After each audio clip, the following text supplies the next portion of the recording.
शेतकरी बंधूंनो, मी गोपाल गवळी विलीवूड केमिकलचा प्रतिनिधी आहे. तरी आपण आज विनोद भाऊ पायगन यांच्या शेतात आलो आहे, जे की कवठा इथचे रहिवासी आहेत. तसेच सोबत आपले श्री बलखंडेश्वर कृषी सेवा केंद्र कवठा चे संचालक श्री संजू भाऊ हे सुद्धा आपल्या सोबत आले आहेत.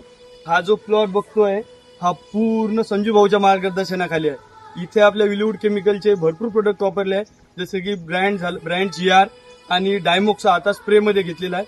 तरी बाकीचे सुद्धा मार्गदर्शन संजू भाऊनी चांगल्या प्रकारे केलेलं आहे. तरी आपल्याला स्पेशल त्यांनी एक प्लॉट व्हिजिटसाठी बोलवलं आहे, त्याच्यासाठीच आपण आलो होतो. तरी आपलं विनोद भाऊकडूनच ऐकूया की संजू भाऊने जसे मार्गदर्शन केले तसेच विलीवूडचे जे प्रोडक्ट वापरले त्याच्याबद्दल त्यांचे काय मनोगत आहे ते भाऊ आपल्या शब्दामध्ये सांगा. माझं नाव विनोद रामदास पायगन, मुक्काम पोस्ट कवठा, तालुका रिसोड, जिल्हा वाशिम. मी संजूभाऊ हरिमकर यांच्या मार्गदर्शनाखाली यावर्षी लागवड केली. दरवर्षीच आम्ही लागवड करतो, पण यावर्षी संजूभाऊच्या टेक्निकने आपण हा 3 एकराचा जो पूर्ण प्लॉट आहे तो यांच्या मार्गदर्शनाखाली घेतलेला आहे. असं काही नाही आम्ही डांब्यात उभं आहे म्हणून, सगळी हळद आपली सेम आहे. जशी विनोद भाऊ साईडला आहे तशीच या साईडला बी आहे, सर्व बाजूला सारखीच हळद आहे. आपली या हळदीची लागवड जी आहे तर लागवड आपण ही जून महिन्यात केलेली आहे. 4 जूनला हिची लागवड आहे आणि आजची तारीख आहे 23. तर ही 23/9. तर तुम्ही पाहू शकता ही अशा प्रकारे छाती इतकाली हळद झालेली आहे. आपण काय डांब्या गिंब्यात उभा नाही, काय नाही, सगळीकडे सारखा फुटवा आणि सारखी पाण्याची क्वालिटी आहे. हे आता बऱ्याच आणि हुमणी अळीचा प्रादुर्भाव बी आपल्या याच्यावर बिलकुल नाही. कारण आपण हे विलीवूड कंपनीचं जे एक्झोटिका खत होतं ते स्टार्टिंगलाच दिलं होतं. ज्यावेळेस आपण डोस दिला होता खताचा, त्या खताच्या डोस मध्ये मिक्स करून दिलं होतं. आणि न्यूट्रिया कंपनीच्या किट पण वापरल्या होत्या. आणि ब्रॉन्ड GR ची एक मोठी जी बकेट होती 4,500 रुपयाची, ती पण आपण याच्यात वापरलेली आहे. तर एकदम चांगल्या प्रकारे हा 3 एकराचा प्लॉट बसलेला आहे. याला फुटव्या गिटव्याची संख्या बी इतरांपेक्षा चांगली आहे आपल्या हळदीला.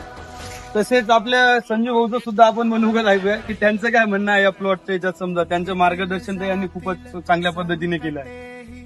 सर धन्यवाद विनोद भाऊ, तुम्ही आमच्यावर विश्वास ठेवून आमच्या मार्गदर्शनाखाली पूर्व मशागतीपासून तर आजपर्यंत प्लॉटचं नियोजन केलं. आणि आज तर आपल्याला माहितच आहे की पावसाने कशा प्रकारे थैमान घातलेला आहे. आणि या परिस्थितीत जवळपास 90% वर प्लॉटवर कोणकोणत्या प्रकारच्या बुरश्या, कोणकोणत्या प्रकारची पानं तांबड्या रंगाची झाली, कोणती पिवळ्या रंगाची झाली, कोणती इटकरी रंगाची झाली. पण माझ्या शेतकरी बांधवांनो, आज रोजी आपण पाहू शकता मी बेडवर उभा आहे, विनोद भाऊ हे खाली उभे आहेत.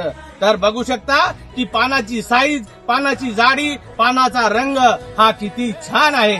तर त्याचबरोबर मित्रांनो तुम्ही बघू शकता की फुटव्याची साईज ही कशा प्रकारे विनोद भाऊ पायगन यांच्या शेतामध्ये चांगल्या प्रकारे आहे.